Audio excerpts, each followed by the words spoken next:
सबसे पहले हमारे गुरुकुल स्टडी चैनल पर आप सभी छात्र और छात्राओं का स्वागत है।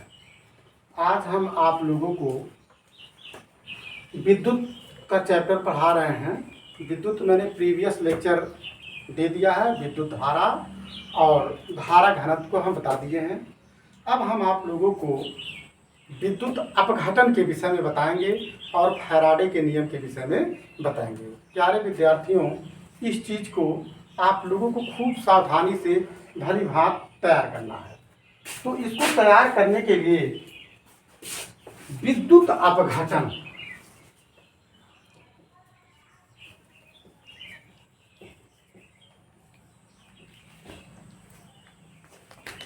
विद्युत अपघटन जिसको हम इलेक्ट्रोलिसिस कहते हैं, इलेक्ट्रोलिसिस बोलते हैं।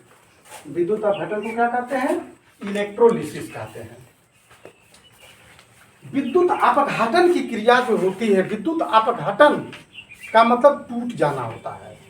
टूटना, क्या टूटेगा और कहाँ पे टूटेगा? विद्युत अपघटन की जो क्रिया होती है ये द्रव में होती है। विद्युत अपघटन की क्रिया द्रव में होती है, लिक्विड पदार्थों में होती है।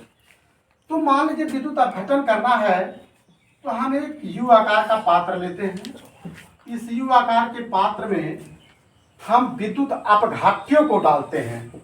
इसको डालते हैं, विद्युत अपघट्यों को डालते हैं। विद्युत अपघट्य होते क्या है? आपका H2O वाटर, H2O भी विद्युत अपघट्य है। सिल्वर नाइट्रेट AgNO3 भी है। कॉपर सल्फेट है।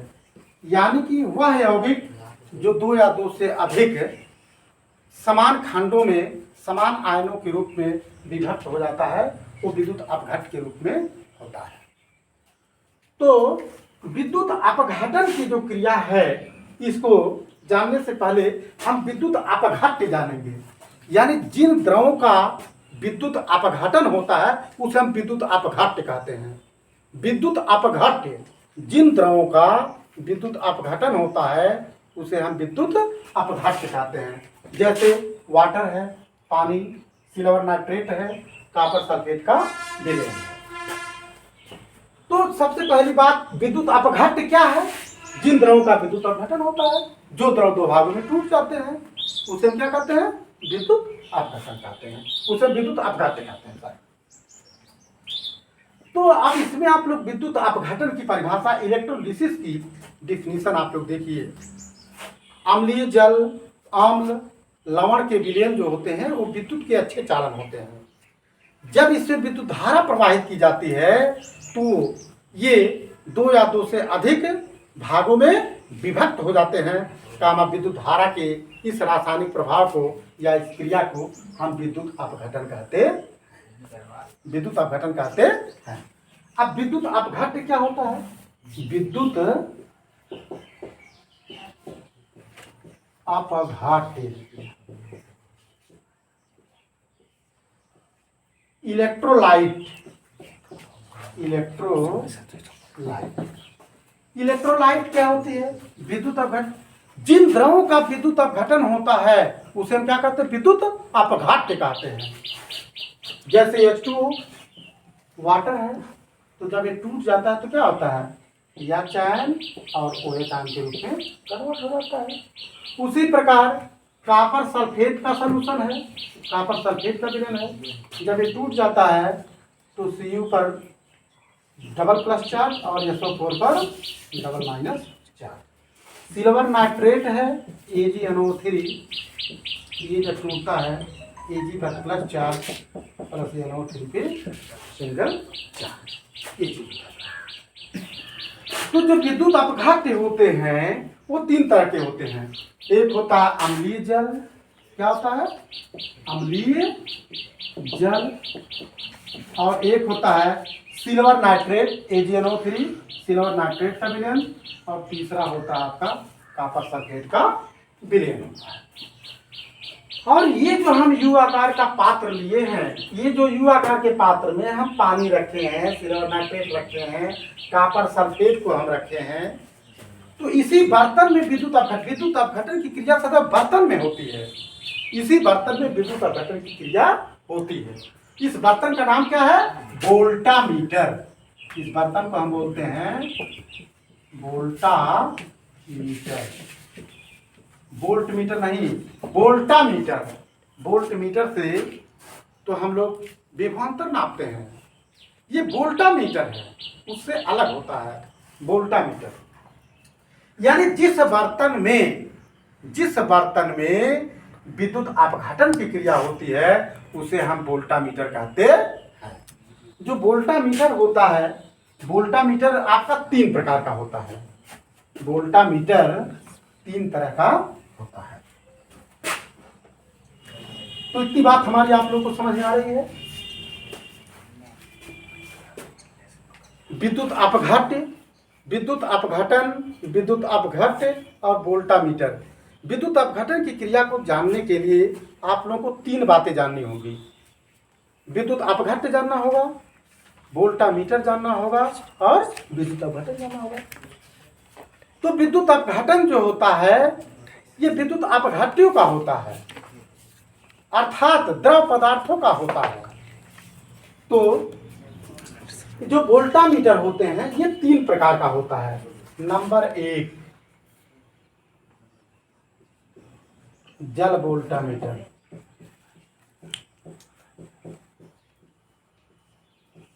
नंबर 1 जल वोल्टामीटर। नंबर 2 ताभ्र वोल्टामीटर। ताभ्र वोल्टामीटर। और नंबर 3 होता है रजत वोल्टामीटर।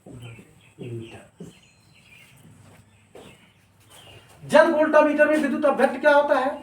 जल वोल्टामीटर में विद्युत अपघट्य जो होता है वह क्या होता है? अम्लीय जल होता है। कौन जल होता है? अम्लीय जल। ताप वोल्टामीटर के अंदर, ताप वोल्टामीटर में विद्युत अपघट्य क्या होता है? कॉपर सल्फेट का विलयन होता है, CuSO4। और रजत वोल्टामीटर, रजत का मतलब चांदी, इसमें सिल्वर नाइट्रेट होता है, AgNO, सिल्वर नाइट्रेट का विलयन होता है। तो वोल्टामीटर क्या होता है? जिन द्रवों का विद्युत अपघटन होता है उसे हम क्या कहते हैं? वोल्टामीटर कहते हैं। वोल्टामीटर 3 प्रकार का होता है, जल वोल्टामीटर, ताम्र वोल्टामीटर और रजत वोल्टामीटर। तो जल वोल्टामीटर में विद्युत अपघट्य अम्लीय जल, ताम्र वोल्टामीटर में विद्युत अपघट्य कॉपर सल्फेट, रजत वोल्टामीटर में विद्युत अपघट्य सिल्वर नाइट्रेट का विलयन होता है। तो विद्यार्थियों ये हम आप लोगों को विद्युत अपघटन बताए हैं। अब विद्युत अपघटन आ गया आप लोगों को। विद्युत अपघटन जो होता है द्रवों का होता है, और वोल्टामीटर में एक बर्तन होता है जिसको वोल्टामीटर कहते हैं। उस वोल्टामीटर में हम इन द्रव पदार्थों को रखते हैं तो ये 2 भागों में टूट जाते हैं। कामा इस क्रिया को हम क्या कहते हैं? विद्युत अपघटन कहते हैं।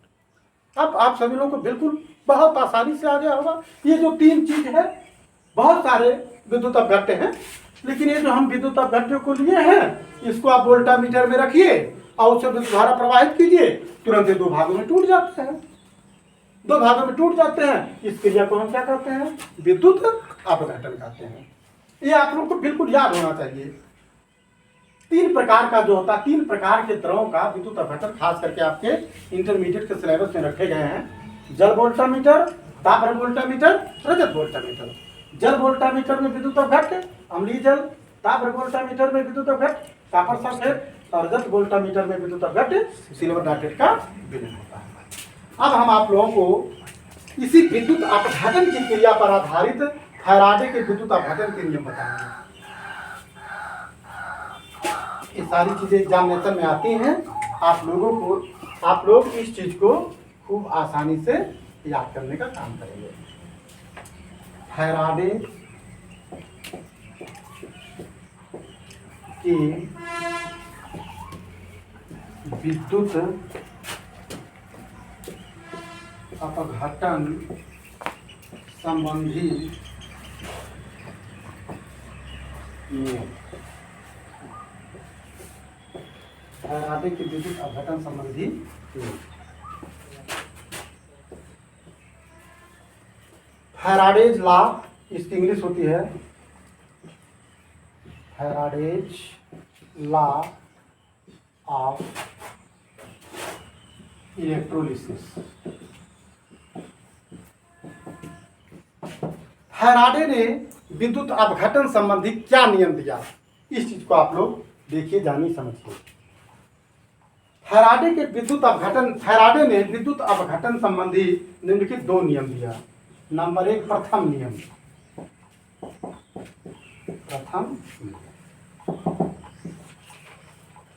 सन 1834 ईस्वी में वैज्ञानिक फैराडे ने विभिन्न विद्युत अपघट्यों को लेकर अनेक प्रयोग किए और उन्होंने निम्नलिखित 2 नियम दिए। प्रथम नियम क्या है? फर्स्ट लॉ, फैराडे के इलेक्ट्रोलिसिस संबंधी जो लॉ है, फर्स्ट लॉ क्या है? विद्युत अपघटन की क्रिया में मुक्त हुए तत्वों की जो मात्राएं होती हैं वो प्रवाहित आवेश के समानुपाती होती है। क्या होती है? विद्युत अपघटन की क्रिया में मुक्त हुए तत्वों की जो मात्राएं होती हैं प्रवाहित आवेश के समानुपाती होती है, यम समानुपाती क्यू। सबको बहुत आसानी से याद हो जाएगा। प्रथम नियम क्या है? यम समानुपाती क्यू है। विद्युत अपघटन की क्रिया में इलेक्ट्रोडों पर मुक्त हुए जो तत्वों की मात्राएं होती हैं वो प्रवाहित आवेश के समानुपाती होती है, अर्थात आवेश का मान बढ़ेगा तो पदार्थ की मात्रा का मान बढ़ेगा, आवेश का मान घटेगा तो प्रवाहित मात्रा का मान क्या होगा? घटेगा। अच्छा, इस चीज को हम और क्या कह सकते हैं? यम समानुपाती। आप लोग जानते हो Q = IT, विद्युत धारा की परिभाषा आप लोगों को पता गया है। Q = क्या होता है? IT होता है। तो यम समानुपाती IT। Q के स्थान पर आप लोगों ने क्या रख दिया? IT रख दिया। और जब समानुपाती हटा तो क्या रख दिए? Z। यम = ZIT। जहां Z एक नियतांक है, जिसे मुक्त हुए तत्वों का विद्युत रासायनिक तुल्यांक कहते हैं। Z को क्या कहते हैं? विद्युत रासायनिक तुल्यांक, शॉर्टकट में इलेक्ट्रोकेमिकल वैलेंट कहते हैं। Z को हम विद्युत रासायनिक तुल्यांक कहते हैं। तो विद्युत रासायनिक तुल्यांक की परिभाषा जानिए आप लोग। विद्युत रासायनिक तुल्यांक किसे कहते हैं? आप लोगों को हम विद्युत रासायनिक तुल्यांक बता रहे हैं। विद्युत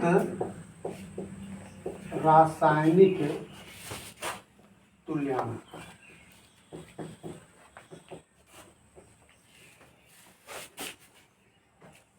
इलेक्ट्रोकेमिकल वैलेंट, विद्युत रासायनिक तुल्यांक। तो अभी हमने आप लोगों को बताया विद्युत अपघटन का जो प्रथम नियम है, फैराडे का जो पहला नियम है, वो आप लोग यम समानुपाती क्यू, इस चीज को आप लोग जानते हो, यम समानुपाती क्यू। तो यम = ZQ, जहां Z एक नियतांक है जिसे हम क्या कहते हैं? विद्युत रासायनिक तुल्यांक कहते हैं। तो Z = M/Q, Z = M/Q क्या होता है? IT होता है। यदि I = 1 एम्पियर, T = 1 सेकेंड, तो Z = क्या होगा? M होगा। अब आप विद्युत रासायनिक तुल्यांक की परिभाषा देखिए। सभी विद्यार्थी आप लोग इसको देखिए, आसानी से सबको तुरंत याद हो जाएगा। विद्युत रासायनिक तुल्यांक किसे कहते हैं? Z किसे कहते हैं? इसी में दिया गया है। किसी तत्व का विद्युत रासायनिक तुल्यांक Z तत्व की उस मात्रा के बराबर होता है जो विद्युत अपघटन की क्रिया में 1 एम्पियर की धारा 1 सेकंड तक प्रवाहित करने पर मुक्त होती। सारी की सारी चीज इसी में है। किसी तत्व का विद्युत रासायनिक तुल्यांक यानी Z तत्व की उस मात्रा के बराबर होता है जो विद्युत अपघटन की क्रिया में 1 एम्पियर की धारा 1 सेकंड तक प्रवाहित करने पर मुक्त होती है। ये आप लोगों को पता हो गया। तो इस आधार पे Z का मात्रक क्या होगा? Z का मात्रक यानी कि विद्युत रासायनिक तुल्यांक का मात्रक क्या होगा? तो क्या होगा? Z = M/Q। तो द्रव्यमान का मात्रक क्या होता है? किलोग्राम, और आवेश का मात्रक क्या होता है? कूलम होता है। यानी कि विद्युत रासायनिक तुल्यांक का जो मात्रक होता है क्या होता है, किलोग्राम प्रति कूलाम होता है। अगर आप इसका बीमीय सूत्र देखें, बीमीय सूत्र किलोग्राम का क्या होता है, यम, और कूलाम का क्या होता है, 80। तो जब ये ऊपर जाएगा m t पर -1 e पर माइनस, ये चीज का बीमीय सूत्र होगा। अब इस आधार पे अगर हम कहें, इस पे तमाम छोटे छोटे क्वेश्चन आप लोगों से पूछे जाते हैं।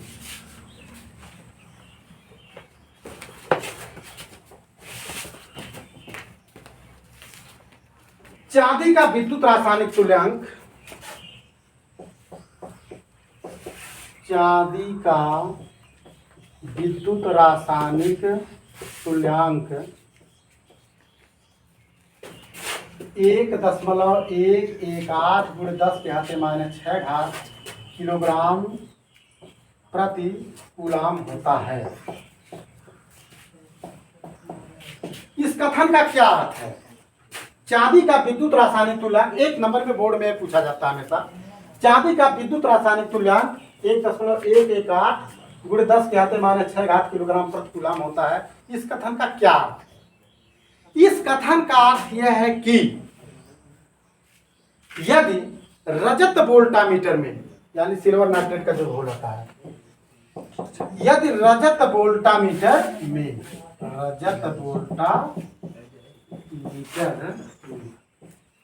यदि रजत वोल्टामीटर में या सिल्वर नाइट्रेट के घोल में 1 एम्पियर की धारा, 1 एम्पियर की धारा 1 सेकेंड तक प्रवाहित किया जाए, तो इलेक्ट्रोडों पर 1.118 × 10⁻⁶ किलोग्राम प्रति कूलाम चांदी मुक्त होती है। चांदी का विद्युत रासायनिक तुल्यांक कितना होता है? इस बात का क्या मतलब होता है कि यदि रजत वोल्टामीटर में 1 एम्पियर की धारा 1 सेकंड तक प्रवाहित किया जाए तो 1.118 × 10⁻⁶ किलोग्राम चांदी इलेक्ट्रोड पर मुक्त होती है। अच्छा, अब इस आधार पर आप लोगों को अगर हमें एक अंतरराष्ट्रीय एम्पियर की परिभाषा बताएं, आप लोग एक एम्पियर की परिभाषा जान चुके हैं, लेकिन अब हम आप लोगों को बता रहे हैं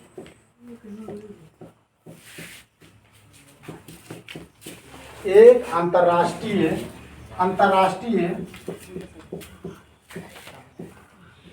एम्पियर की परिभाषा।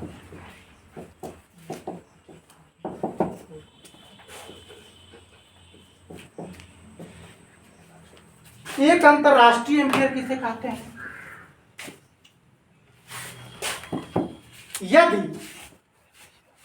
एक अंतरराष्ट्रीय एम्पियर क्या होता है? आप लोग जानते हैं विद्युत धारा का मात्रक होता है ना, सबको मालूम है विद्युत धारा का मात्रक क्या होता है, एम्पियर होता है। लेकिन एक अंतरराष्ट्रीय एम्पियर की डिफिनीशन आप लोगों को जाननी है। एक अंतरराष्ट्रीय एम्पियर वह स्थिर विद्युत धारा है जो रजत वोल्टामीटर या सिल्वर नाइट्रेट के घोल में एक सेकेंड में 1 एम्पियर की धारा 1 सेकेंड में प्रवाहित करने पर इतना किलोग्राम चांदी मुक्त कर दे। एक अंतरराष्ट्रीय एम्पियर किसे कहते हैं? एक अंतरराष्ट्रीय एम्पियर वह स्थिर विद्युत धारा है जो सिल्वर नाइट्रेट के घोल में या रजत वोल्टामीटर में 1 एम्पियर की धारा 1 सेकंड तक प्रवाहित करने पर इतना किलोग्राम चांदी मुक्त कर दे। तो ये आपका फैराडे का प्रथम नियम से संबंधित बातें हैं।